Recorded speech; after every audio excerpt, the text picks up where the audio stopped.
Now we will look at lazy solver for theory of quantify-free equality and uninterpreted functions. We have seen an eager solver that is very wasteful. It adds too many clauses in your problem and then you ask that solver to do a lot of work. It does not scale and often bogs down from too many clauses. So there is another way of doing the same solving, which is called lazy approach. And the lazy approach means that axioms are applied on demand. You look at the problem context and then you say, okay, these axioms are relevant, we will instantiate them, and others are not instantiated. Therefore, you have a limited clutter in the amount of reasoning you applied in solving the given problem. Second aspect of lazy solving is incremental solving. In this case, you have a formula, let's suppose it's a conjunction of literals.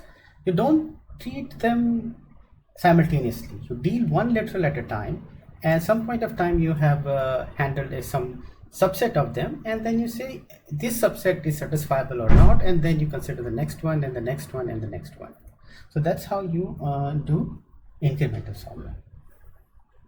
So let's look at the algorithm, which will take a conjunction of literals as a formula f, then try to see if it's satisfiable or not. It maintains a global variable conflict found. It iteratively calls this function called incremental EUF solver, and it passes on the literal to this function. If this call has set conflict found to true, then you return unsat, otherwise you keep adding more and more literals. Let's see how to implement this function. The general idea of implementing EUF is that maintain equivalence classes among terms.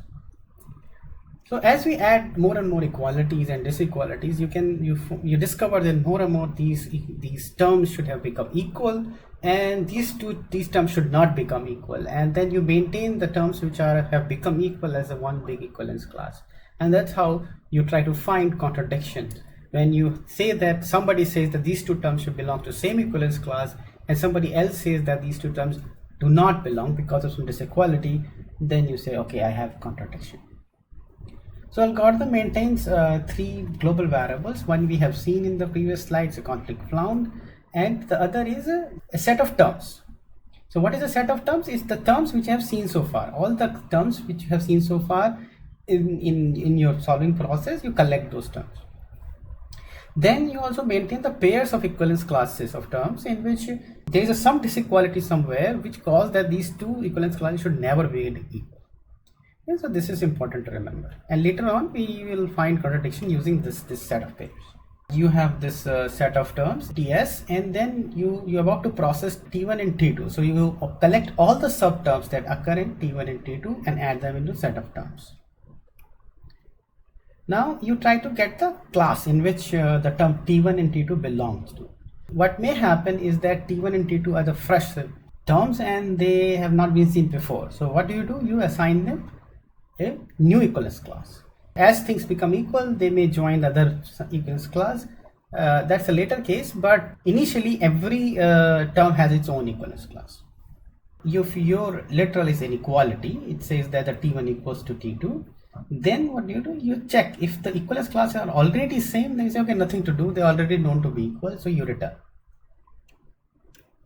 If not, then you try to merge them and you get a new equivalence class C. And you also keep the record that why did you merge them. This may not be useful when just to check satisfiability. Later on we will see that this information can be used to record the work of the solver. Let's consider another case. In the other case, you have a disequality. So if this is not equality, then you can be only the other possibility is a disequality. So if you're passing out disequality, you say that these two equivalence classes C1 C2 should never be made equal, no matter what you do. Okay, so you keep this in a set of disequalities. We will see how to use them. And if C1 and C2 are the same equivalence classes, it means that both the terms are occurring in same equivalence class, and then now you're saying that T1 should not be equal to T2, that means you have a contradiction somewhere. So you declare your conflict found and you return. Again, the same things you need to keep testing out in the equality case also. When you are about to merge C1 and C2 and somebody tells you that, oh, some inequality was saying that they should not be equal, then you declare 1. Now, one more thing we need to fix here is this, that each time you remove C1 and C2 and replace it by C, so then you have to update in this equality wherever C1 and C2 appears. So in this case, you set of pairs, wherever you find C1, you replace it by C, wherever you find C2, again replace it by C. Fair enough. Finally, we need to apply the congruence reasoning.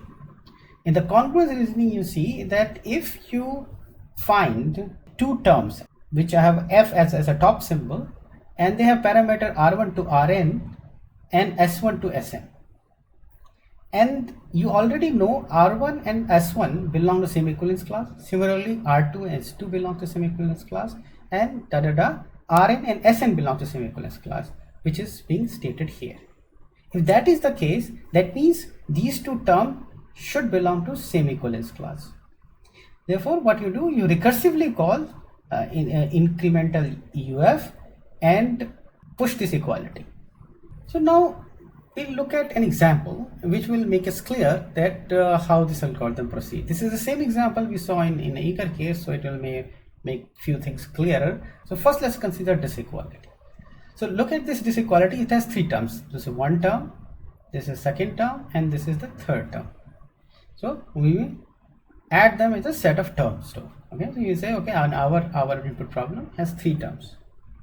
Then each term which occurs in inequality is these two. So we have to assign equivalence class for both of them. So we say, since they were new, so we need to assign them a fresh equivalence class. Let's call them C1 and C2.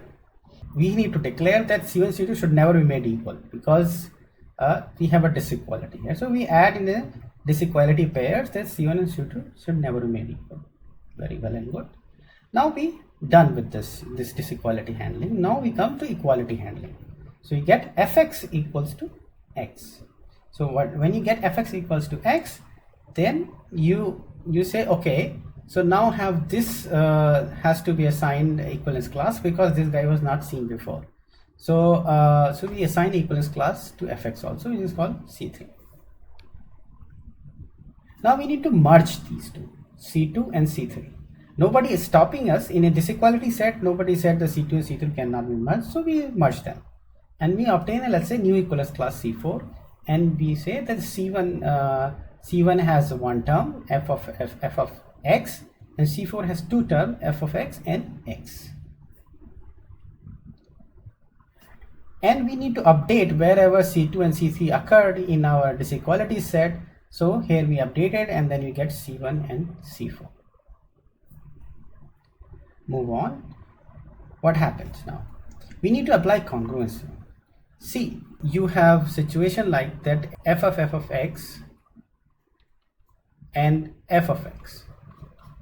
They have subterms, these guys, and they are known to be same equivalence class. Therefore, these two guys should also be made equal, right? So we recursively call to make these two terms equal. When we do that, we immediately going to check if C1 and C4 can be merged or not. Since C1 and C4 cannot be merged because of disequality constraints, we declare there has been conflict, and you declare the conflict and you exit the process. But this algorithm is lazy because it applies and discovers new facts only when it is necessary, and it handles symmetry and transitivity by just maintaining the equivalence classes. By nature of the equivalence classes, these things are they're enforcing reflexivity, symmetry, and transitivity on its own. Only extra thing we need to take care of beyond the equivalence classes is the congruence, which is applied via a loop in the end of the algorithm.